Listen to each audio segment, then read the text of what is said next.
What's up, everybody, and welcome back to another Fitness Goal Friday. I'm so pumped that you guys are here spending the time with me today. If you haven't listened to this portion of the podcast yet before, I started a number of weeks ago now, and I've been doing more and more fitness goal setting coaching ever since the beginning of 2020. I've coached, I was counting it the other day, up to maybe 100 clients this upcoming year, and in my own program alone, not even including the outside coaching that I do over at Orange Theory. And I've just learned so much from my clients about fitness goal setting and some of their successes, their challenges, their failures, and my own fitness goals that I've chased down, and my own successes, my own challenges, my own failures. And so every single Friday, I break down a fitness principle or a goal setting principle or something that's going to just help you get closer to achieving your fitness goal. Last week, we talked about staying hyper focused on 2 to 3 things, because so many times when we're chasing down a goal, we have the vision in the beginning. We know, okay, this is what we've kind of got to do to be able to achieve this.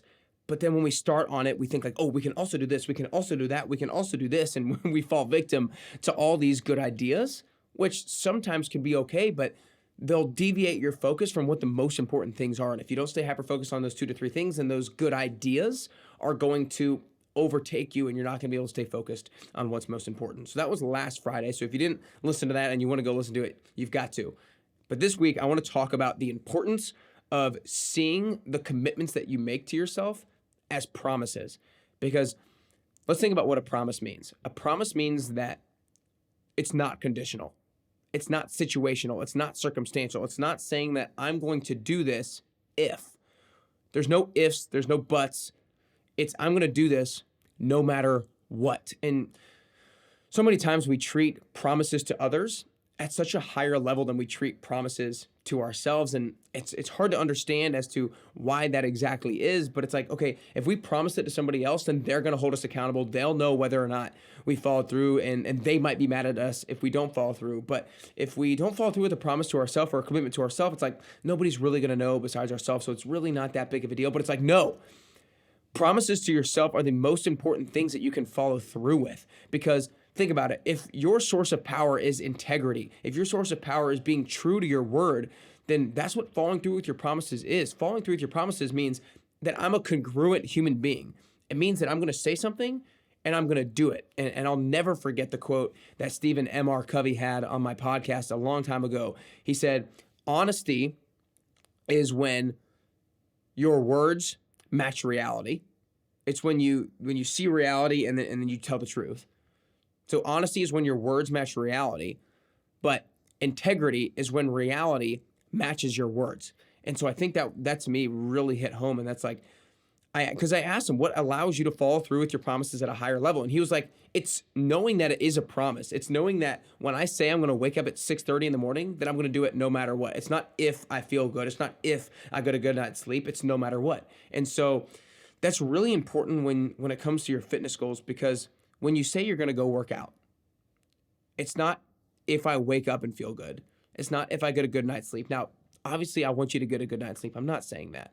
But if you commit to doing something, it's a promise. If you commit to not going to eat fast food, or if you commit to eating that salad for dinner, not that you have to always have salad, but if you commit to doing it, it's a promise. It's no matter what. You've got to find a way to make it happen, regardless of your situation, regardless of your circumstance. If I say I'm going to go on a 5 mile run, I'm not saying I'm going to go on a 5 mile run if it's sunny and 75, if I've had a great day, if I feel really good, if yada, yada, yada. It's no, I'm going to go on that 5 mile run regardless, no matter what. If it's raining, I'm going, right? That's what a promise means. And my favorite story that I've had from one of my clients in regards to this is this particular client had a high priority and a high focus on doing more push-ups every single day. And so he started off the beginning of my 10-week program doing 100 push-ups every single day.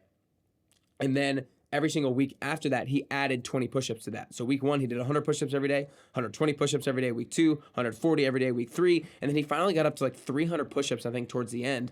And there was one week when he was traveling, and he was traveling across time zones. And he got to his home neighborhood, and he realized the whole drive that he was going to have a limited time to get the number of push-ups in. I think he had done 250 before the drive. And he was like, oh gosh, like I think I'm going to get there in time to be able to get them done when I'm home. But then he started getting there, and in Nashville, it would have been 11 p.m. but he was transitioning over to Eastern time and it was getting closer and closer to midnight. And so he was really getting close to it. And he was driving his car and he was keep looking at the clock, keep looking at the GPS to see what his ETA was, kept looking at the clock, kept looking at the time. And then he realized, like, I'm in my neighborhood and I have 3 minutes to get home and get these push-ups in. And it's not going to happen. So what did he do? He pulled over on the side of the road in his neighborhood at literally 11:57 p.m. this night and knocked out his last set of 50 push-ups. When he told the group this story that next week, that was like one of my favorite things I've ever heard in my life. And why did he do that? Because doing those 300 push-ups was a promise. It wasn't just like some sort of nonchalant commitment. It was a promise. I'm going to do this no matter what. Now, like, would it have been a big deal for him to get home at 12:05 a.m. and then knock out the 50 push-ups? No, it wouldn't have been a big deal. Like, it wouldn't have been a big change to his body or anything like that. But it's more of a psychological thing. He was like, this thing's a promise. I'm willing and able to do this regardless of my situation, regardless of my circumstance. So I hope that story inspires you, and I hope that story allows you to start seeing the commitments that you make as promises, as not situational, not circumstantial, not conditional. You're doing them no matter what. Because if you can start to follow through with the promises that you make to yourself, your level of confidence is going to skyrocket. If you can know that if I say I'm going to do something, then I'm going to do it no matter what. Like, I've built up that confidence over the past 3 years. And now I know if I say I'm going to do something this week, then it's going to get done. Like 99% chance it's going to get done. And the level of confidence that brings me and brings the people that I work with when they start to build that habit is priceless. It's absolutely priceless. So I hope you guys can start seeing the promises that you make to yourself as promises, as something you've got to do no matter what. Again, last week we talked about hyper-focusing on 2 to 3 things. So make sure you go back and listen to that if you haven't yet already. If you liked this, make sure you share it with a friend or family member. Share it with somebody who you know is chasing down a goal right now. At the end of 2020, beginning of 2021, so you can help inspire them and help motivate them to get going. Next week, we're going to talk about how it's not just important about what you do, it's about how you do it.